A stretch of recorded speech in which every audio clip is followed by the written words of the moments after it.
one thing about island life that is very different from, let's say, more like temperate or seasonal climates, like um, when you're at more extreme latitudes in, say, the Americas, like North America, Europe, Australia, even. Like when you're in these countries where it gets really cold in the winters and hot in the summers, I think there's a bit of a. Mm, I think the weather has a bigger effect on our emotions than we think. Like in tropical climates, small islands, people really, it is true, like people really are like happier, more laid back overall. And unfortunately, there's also a lot of poverty in a lot of tropical places, but relative to income, people are definitely happier. Like if you were looking at like GDP per capita relative to like average happiness, I would say it's definitely better, especially in parts of like Southeast Asia than um, most of the world.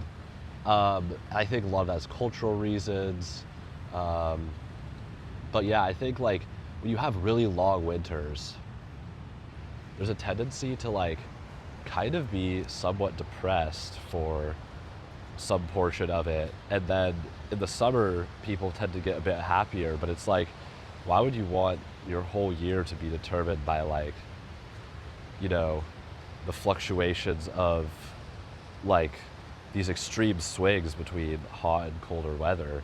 But like when you're in a more tropical place, it's pretty much same temperatures year round, like within a few degrees of variation. But you definitely do get like, times of the year where it's rainier in most tropical places. So there's usually a rainy season in tropical places as well. It's just that even in the rainy season, it's still warm out. So you can still do stuff. You just might have to stay indoors when there's like more intense flooding or weather events. Like there is, it's, nowhere is perfect. There's still typhoons, major storms, stuff like that that definitely can inhibit your mood. But overall, like when it's like storming one day and then it's like pretty nice and sunny the next, it's a very short refractory period between like one mood and the next. And I think that short refractory period is a major reason why you see people generally enjoying and being happier in tropical places. But one major downside that I've found is that if you're trying to be productive, like if you're trying to get work done, I don't even mean physical labor, like that's a whole other story. Physical labor is like, very difficult in a tropical climate because even at night, it's like 75 Fahrenheit, like 20, 22, 23 Celsius. And it's just very oppressive heat. So like, if you're working in the day, like you can just notice that you're just getting slowed down. And I've been doing mainly just like online work for, just doing like school classes, like video editing type stuff. And even doing those more passive tasks, unless you're in like a really cold air conditioned room, like you just feel the heat fatigue, like the humidity, the heat. It's just a very like exhausting feeling. But it's also relaxing. Like it is, that's why I think tropical places are more ideal for a vacation where you don't have a lot of activities that you have to do, as opposed to a longer term stay. Like if you were to choose where you want to live, I would say definitely Mediterranean climates are probably the best you could get if you're living there, year round, because the winters are quite mild and you still get minimal rain and a good amount of sun even in the colder season. And then the summers are pretty much perfect because it's dry heat with low humidity, and I don't know, I think it's just easier to get stuff done. And yeah, I think in that sense it's nicer. But if you really just want to relax and have comfort, as much comfort as possible, tropical climates really take the cake. Like you can just basically wear, the same clothes year round, like maybe a rain jacket if it's really raining, but you can pretty much wear shorts and a shirt and that's it. Like, you don't need much else. Um,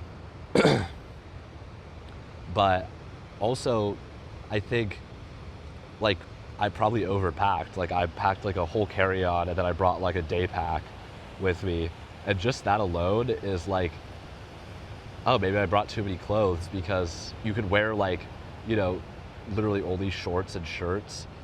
So it's like very minimal space in your luggage. So you could have like maybe 5 shirts and 5 shorts, a couple pairs of socks, shoes, underwear, and that's like about all you need.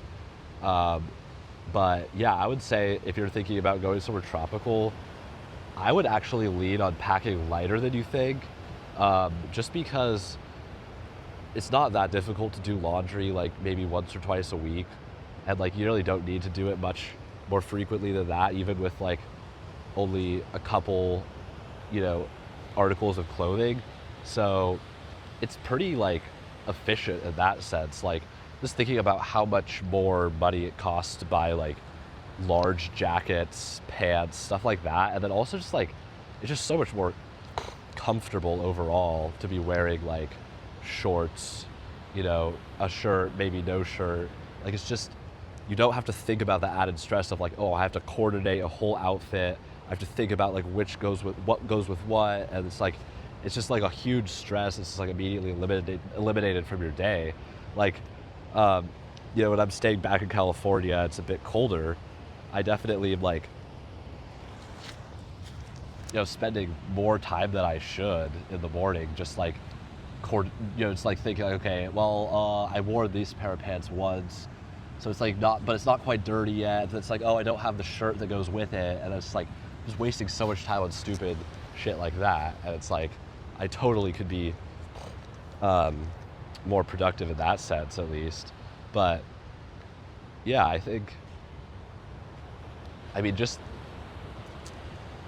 you can't really beat the natural beauty of tropical places, because there's that lush aspect that you get from like the year-round rainfall. Because like, even in the, you know, dry season in tropical places, you're still gonna get rain, like, you know, a few times a week at least, probably. So like, you definitely like have like a lot more vibrant plants. Like, if you just look here, like, it's just very lush greenery. Like, it is technically rainy season now, but like, you just get beautiful colors, and like, you know, coconuts just grow on the beach. Oh my god. But yeah, I think like, I've been thinking about like what would be my ideal like climate split, and I think the most optimal way to split up your year if you're looking for peak weather would basically be like, I would say you basically spend like 6 to 8 months in Southern California, because I would honestly, like, you could be there year round and the weather never really gets that bad. Like, you might get an occasional rainstorm and it's like, you know, maybe a little bit of flooding, but it never really gets that bad in Southern California. And, you know, you still get like, you know, crazy high temperatures. Like, you get 70-degree days in the middle of winter randomly. Like, that happened like right before I left. There was like a whole week where it was like 70, 75.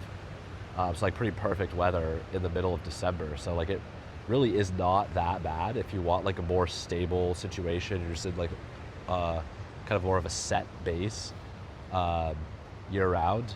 But if you want like a bit warmer temperatures in the winter, I would say like, you know, leave Southern California around, you know, maybe end of October, November, and maybe go somewhere tropical for like a month.